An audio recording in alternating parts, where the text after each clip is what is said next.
अभी तक आपने डिवाइड एंड रूल पॉलिसी सिर्फ हिस्ट्री में पढ़ा होगा, उसका इंपॉर्टेंस वहीं पे आप जानते हो। अपने आप को समझना है, ठीक है। आप किस स्टेट से बिलोंग करते हैं, क्या आपकी कैटेगरी है, वो कहने में बहुत अच्छा लगता है कि सबसे बड़ा सोचो, ठीक है। और इसी एंड रिजल्ट के कारण बहुतों का सिलेक्शन नहीं होता। इसमें कोई वो वाली बात नहीं है कि ठीक है, हाँ मैं इस कैटेगरी से बिलोंग करता हूं तो करता हूं ना, मेरे को इस एडवांटेज मिल रहा तो मिल रहा ना, इसका मैं फायदा ना उठाऊं। You have to know everything, you can't be the master of one thing rather than you should know each and every topic. If you want to uplift yourself, you have to give up the things the way to down. मैंने खुद YouTube से अपनी preparation की है, तो मुझे सबका experience है और मैं तुम्हें इसलिए बता रहा हूं ताकि तुम्हें इससे बेनिफिट उठा पाओ, ठीक।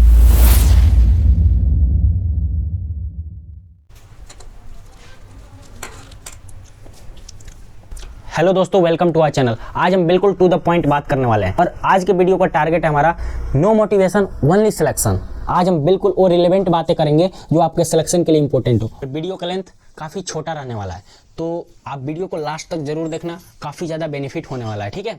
अभी तक आपने डिवाइड एंड रूल पॉलिसी सिर्फ हिस्ट्री में पढ़ा होगा, उसका इंपॉर्टेंस वहीं पे आप जानते होंगे, लेकिन आज हम इसका इस्तेमाल करेंगे आपके नीट के प्रिपरेशन को कैसे बेहतर बनाया जाए इसके लिए, ठीक है।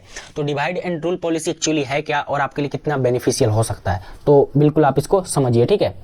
मेरे दोस्त, पहले अपने आप को समझना है, ठीक है। आप किस स्टेट से बिलोंग करते हैं, क्या आपकी कैटेगरी है, आपका होम स्टेट क्या है, मतलब जहाँ से आप 12th पास करे हो, और इसको पूरा कंक्लूजन निकालने के बाद आपको लास्ट ईयर का पता करना है कि क्या कट ऑफ रहता है। आई होप आप सभी को मालूम होगा, ये पता कर लियो। तो आपका प्रिपरेशन सिर्फ उसके अनुसार अभी अलाइन करना है, ठीक है। बहुत ज़्यादा अभी हाई फाई टारगेट नहीं रखना, ठीक है। वो कहने में बहुत अच्छा लगता है कि सबसे बड़ा सोचो, ठीक है, और उसको अचीव करो। नहीं, बड़ा सोचो, ठीक है, लेकिन उसके बीच का जो प्रोसेस होता है ना, स्टेप बाय स्टेप, उस पर ज़्यादा फोकस करना है, ठीक है।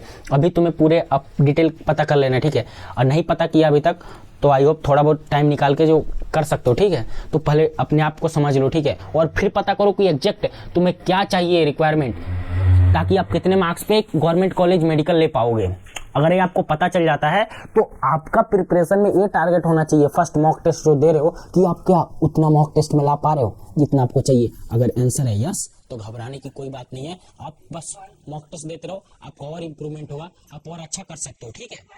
क्योंकि कहने में बहुत आसान होता है कि एकदम एंड रिजल्ट तक जाना चाहिए, लेकिन इसी एंड रिजल्ट के कारण बहुतों का सिलेक्शन नहीं होता। इसमें कोई वो वाली बात नहीं है कि ठीक है, हाँ तो मैं इस कैटेगरी से बिलोंग करता हूँ तो करता हूँ ना, मेरे को इस एडवांटेज मिल रहा तो मिल रहा ना, इसका मैं फायदा ना उठाऊँ तो क्या मतलब एडवांटेज का।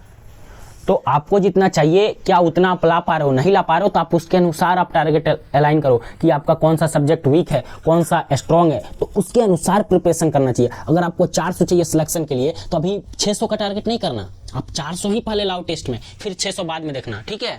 तो अगर 400 अभी आ रहे हैं तो फिर देखो 600 का, कोई दिक्कत नहीं। तो पहले आपको जितना चाहिए क्या उतना के आसपास उतना ला पा रहे हो मॉक टेस्ट में, तो जस्ट इतना आपको टारगेट करना है, ज़्यादा टेंशन नहीं लेना, पैनिक नहीं करना, ठीक है। और उसके अनुसार आपको आपका क्या टॉपिक स्ट्रॉन्ग है, क्या वीक है, उस पर काम करना है, आप कहाँ पे स्कोर को मैक्सिमाइज कर सकते हैं। इसी को बोलते हैं डिवाइड एंड रूल पॉलिसी। अपने सब्जेक्ट को आप डिवाइड करो कि मेरा ये टॉपिक स्ट्रॉन्ग है, ये टॉपिक वीक है, ठीक है। और फिर कहाँ पे रूल करना है, जो टॉपिक आपका स्ट्रॉन्ग है। हालांकि जो वीक है तो बेसिक चीज़ तो मालूम होना चाहिए। सिलेक्शन नीट के एग्जाम में बहुत ज़्यादा इंपॉर्टेंट है कि you have to know everything, you can't be the master of one thing rather than you should know each and every topic. समझ में आ रहा है कि आपको हर टॉपिक का बेसिक नॉलेज जरूर होना चाहिए। हो सकता है आप किसी टॉपिक का मास्टर ना हो, जरूरी भी नहीं है ना, हर टॉपिक का कोई मास्टर नहीं हो सकता। कुछ टॉपिक होगा जो जिसका आप मास्टर होंगे, लेकिन जहाँ पे जरूरत नहीं है वहाँ पे मास्टर बनने की, अभी पीएचडी करने की जरूरत नहीं है। बहुत मौके मिलेंगे पीएचडी करने के लिए, ठीक है। अभी सिलेक्शन इंपॉर्टेंट है, ठीक है। तो आई होप मेरे बातों को समझ पा रहे हो। अपन एक जनरल कैंडिडेट की बात करते हैं, एक जनरल स्टूडेंट की बात करते हैं, तो उसके लिए क्या क्या इंपॉर्टेंट है देखो। उसका अगर सिलेक्शन चाहिए तो 320 से कम में तो बायो में काम नहीं चलेगा, क्योंकि मैं जनरल बात कर रहा हूँ। हो सकता है किसी स्टेट का कट ऑफ कम जाता हो, किसी स्टेट का हाई जाता हो, जैसे बिहार जैसे स्टेट का काफ़ी हाई जाता है, और बहुत सारे ऐसे स्टेट है जिसका थोड़ा कम जाता है, रिलेटिव कम जाता है, जैसे बहुत ज़्यादा कम किसी का नहीं जाता, ठीक है। तो उसके अनुसार आपको 10-20 नंबर किधर कम करना है, किधर बढ़ाना है, ये आप पे डिपेंड है। मैं आपको जस्ट बता रहा हूँ ओवरऑल कि आप कैसे अपने आप को अलाइन कर सकते हो एक प्रॉपर डायरेक्शन में। और अभी लास्ट मोमेंट आ गया ना, यहाँ पे अलाइन जो जितना सही तरीके से कर लिया वो अपने आप को ज़्यादा बेहतर रिजल्ट पाएगा एज कम्पेयर टू रैंडम कुछ भी पढ़ रहे हैं। समझ में आ रहा है। अगर आप बात कर ही रहे हैं तो एक पॉइंट और तुम्हें बता देता हूँ, ठीक है, कि वन शॉट जो देखते हो ना तुम 10-10 घंटे 12-12 घंटे का बहुत जगह चलता है, बहुत बार देखते आ रहे हो, ठीक है मेरे दोस्त। ड्रॉपर से पूछ लेना, अगर तुम्हारे आसपास ड्रॉपर होंगे ना, अगर तुम 12th में फ्रेशर्स हो और जो ड्रॉपर है उनको तो अच्छे से मालूम होगा कि वन शॉट लंबे लंबे के जस्ट अपने आप को संतुष्टि के लिए देखते हो, लेकिन उससे सिलेक्शन में कोई इम्पैक्ट नहीं पड़ता। हर कुछ वन शॉट से कवर नहीं किए जाते। हो सकता है कुछ टॉपिक होता है जो रिवीजन के लिए आप गो थ्रू कर सकते हो वन शॉट को, लेकिन एक्चुअल सिर्फ वीडियो देखने से नहीं होता, क्योंकि आपके जैसे लाख से ज़्यादा बच्चे देख रहे हैं, सेम काम कर रहे हैं। लाख का सिलेक्शन थोड़ा ना होता है, सिलेक्शन सीट तो लिमिटेड है ना।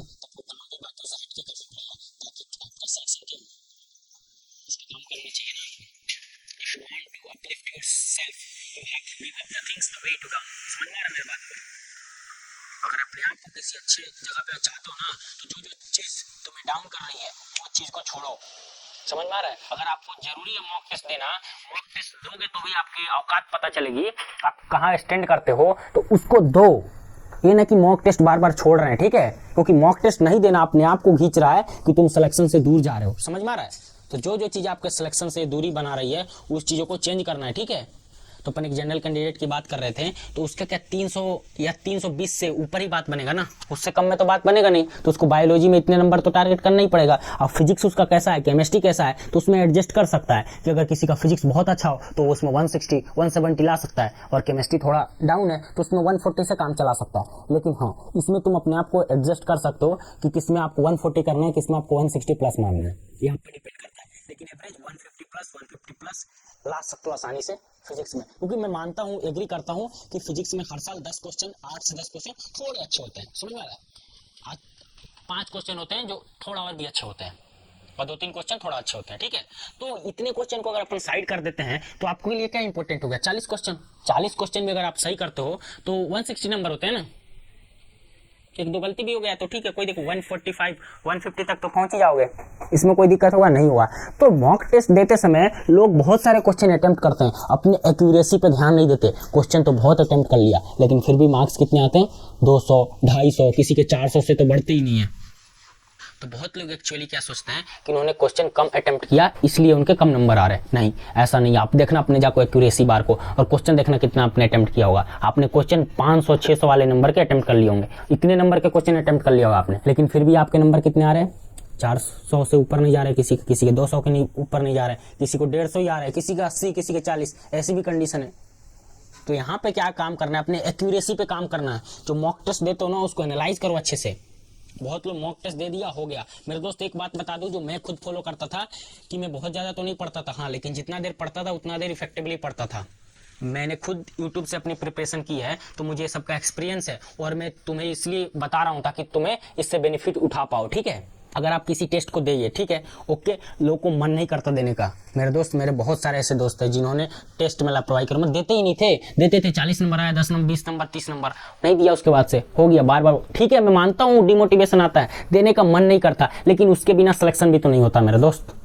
जिस प्रकार क्या है, एयर के बिना तुम जी नहीं सकते, उसी प्रकार बिना मॉक टेस्ट के तुम्हारा सिलेक्शन भी नहीं होता। इस भ्रम में नहीं रहना, समझा? तो मॉक टेस्ट देना बहुत जरूरी है। बहुत हमारे दोस्त हैं जिन्होंने मॉक टेस्ट नहीं दिया दे के बंद कर देते थे, कुछ देर दिया, आधे घंटे में क्वेश्चन नहीं बन रहा, उन्होंने वापस शट डाउन कर दिया मॉक टेस्ट, वो क्लोज ही कर दिया।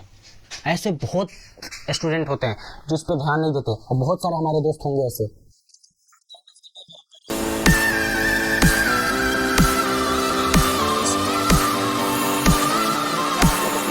तो आई होप मेरे दोस्त आप इस वीडियो से काफ़ी ज़्यादा कुछ सीखो। तो आज हम इसको यहीं पे रैप अप करते हैं। जब तक के लिए keep learning, keep exploring. See you in the next video.